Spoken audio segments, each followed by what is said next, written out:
किसी शहर के रेलवे स्टेशन पर एक भिखारी रहता था।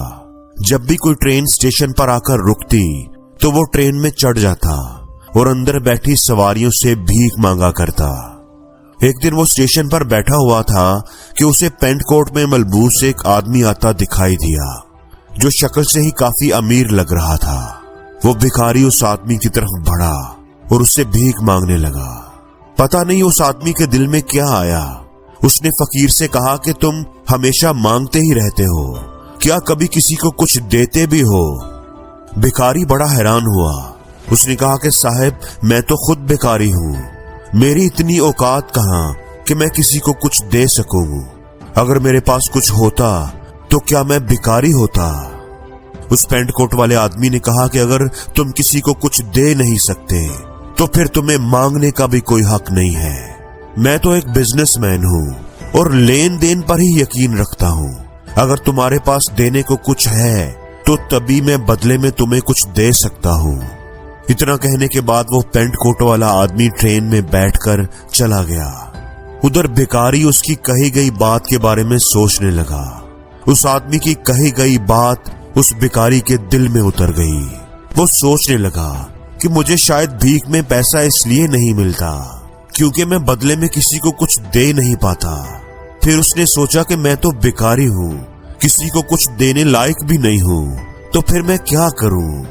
लेकिन एक बात उस भिखारी ने अपने दिल में तय कर ली कि अब जो कोई भी उसे भीख देगा उसके बदले में वो भी उस शख्स को कुछ न कुछ जरूर देगा। लेकिन सवाल फिर वही था कि वो दे क्या, क्योंकि उसके पास देने लायक कुछ था ही नहीं। कई दिन ऐसे ही गुजर गए। हर वक्त वो सोचता रहता कि वो बदले में लोगों को क्या दे, लेकिन कुछ भी समझ नहीं आ रहा था। एक दिन वो रेलवे स्टेशन पर बैठा हुआ था कि उसकी नजर स्टेशन पर उगे हुए कुछ फूलों पर पड़ी। उसने सोचा कि क्यों ना मैं लोगों को भीख के बदले फूल दे दिया करूं। उसको अपना ये ख्याल अच्छा लगा। उसने जल्दी जल्दी स्टेशन के आसपास उगे फूलों में से कुछ फूल तोड़ लिए। अब जब भी कोई उसे भीख देता तो वो बदले में भीख देने वाले को कुछ फूल दे देता। इन फूलों को खुश होकर लोग अपने पास रख लेते थे। अब भिखारी रोज फूल तोड़ता और भीख के बदले में उन फूलों को लोगों में बांट देता था। कुछ ही दिनों में उसने महसूस किया कि अब पहले की निस्बत ज्यादा लोग उसे भीख देने लगे हैं। उसने ये भी नोट किया कि जब तक उसके पास फूल रहते हैं लोग उसको भीख देते रहते हैं, लेकिन जब बांट बांट कर फूल उसके पास खत्म हो जाते तो उसे भीख भी नहीं मिलती थी। एक दिन जब वो भीख मांग रहा था और बदले में फूल दे रहा था तो उसने देखा कि वही पेंट कोट वाला आदमी ट्रेन में बैठा हुआ है जिसने उसे भीख के बदले में कुछ देने को कहा था।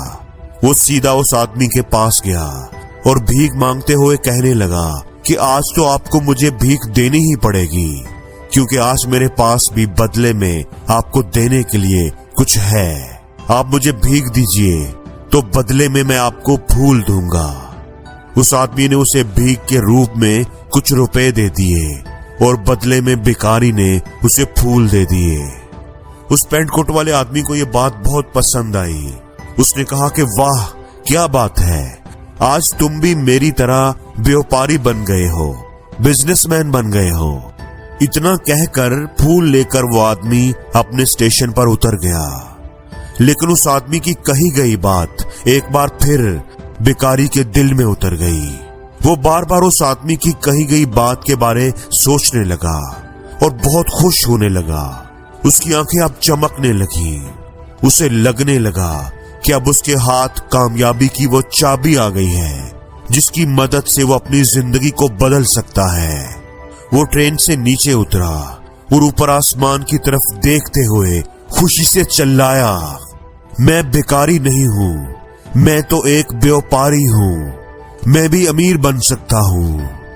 आसपास खड़े लोगों ने उसे ऐसे करते देखा तो सोचा कि ये भिखारी पागल हो गया है। 200 दिन के बाद वो भिखारी उस स्टेशन पर दोबारा कभी नहीं दिखा। 6 महीने के बाद उसी स्टेशन पर 2 आदमी सूट बूट पहने सफर कर रहे थे। दोनों ने एक दूसरे को देखा तो उनमें से एक ने दूसरे से हाथ मिलाया और कहा कि क्या आपने मुझे पहचाना? दूसरे आदमी ने जवाब दिया कि नहीं, मैं नहीं पहचान सका। मेरे हिसाब से तो शायद हम लोग पहली बार मिल रहे हैं। पहला आदमी दोबारा बोला, नहीं, आप याद कीजिए, हम पहली बार नहीं बल्कि तीसरी बार मिल रहे हैं। हम पहले भी 2 बार इसी रेलवे स्टेशन पर मिले थे।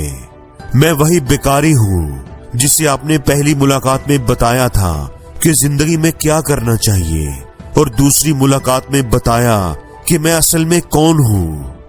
आपकी दिखाई हुई राह पर चलते हुए मैंने इसी स्टेशन से फूल तोड़कर बेचने से अपने काम का आगाज किया था, और आज मेरा फूलों का एक बहुत बड़ा कारोबार है, और उसी कारोबार के सिलसिले से ही मैं दूसरे शहर जा रहा हूँ। आपने मुझे पहली मुलाकात में कुदरत का वो असूल बताया था जिसके मुताबिक